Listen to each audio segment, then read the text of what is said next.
What's good? It's your boy CJ Goodfella back with the Boxing Clinic doing another video. Actually did a pre-fight war show, small segment with Colossal Boxing Talk. I post a link into the description. Basically, we just reiterated basically what I was saying about this fight, but this fight actually went down. It was actually a classic. A lot of people don't say it was a classic because they feel like they got lost. And I actually picked Sergey Kovalev to win. But people are screaming robbery and all of this and all of that. I'm gonna tell you this: I did not watch the HBO broadcast, and I do not like watching HBO broadcast. And I'll get into that reason a little bit later. But right now, to break down the fight really quick. In the beginning, Sergey Kovalev's jab was just absolutely too much for Andre Ward. In the Chad Dawson fight, Andre Ward found a way to take away Chad Dawson's jab from the beginning of the fight. Everybody knows Chad Dawson's attack is predicated on the jab. And, you know, there are fighters that are not predicated on the jab, like Pascal and Roy Jones. And those are the exceptions to the rule. But Kovalev's jab was stiff and hard. It was a power shot. And if I had my way, that jab would be calculated as a power shot for Sergey Kovalev during this fight, especially in the beginning. And Ward had no answer with it. And the jab actually stunned him in the first round and caused attention and woke him up. And he had no answer for Kovalev in the first two rounds. You know, they couldn't figure him out quickly. And that was the troubling thing. I'm looking like, oh, Andre might be in a lot of trouble. Because Kovalev, it seemed like he wasn't prepared for Kovalev, or plan A wasn't for Kovalev. And then in the second round, Kovalev knocked Ward down.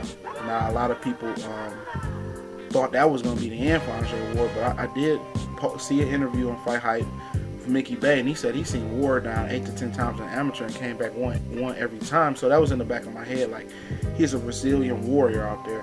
And what happened with the knockdown was actually that Sergey Kovalev broke a tendency.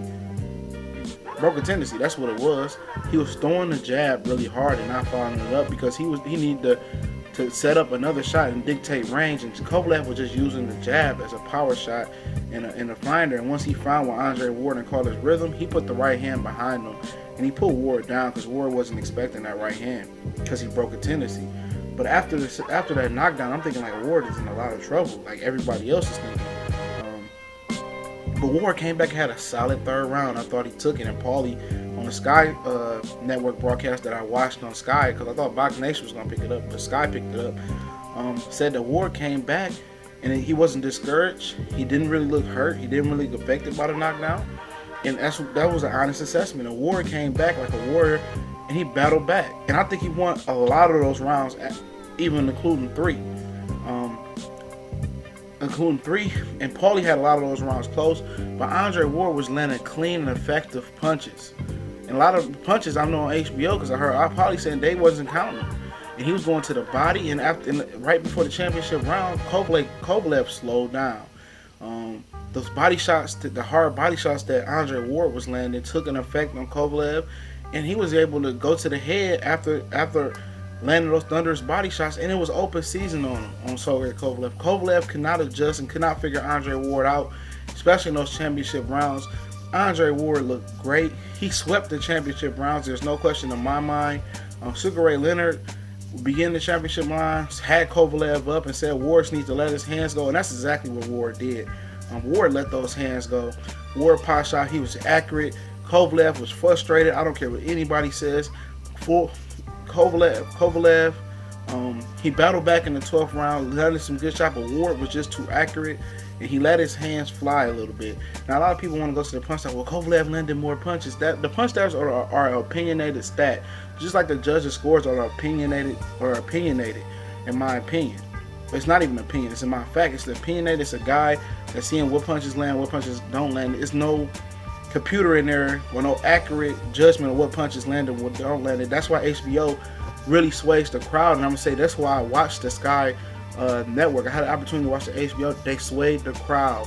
Their biasness swayed the crowd, and have a lot of people think Kovalev won. There's no robbery here. Now you can say it was a slight factor that Kovalev won, and I wouldn't argue that. You can say it was a draw. I couldn't argue that. But from my view, when I saw Andre Ward outboxed him a lot of those rounds after the third round, and I thought he took it.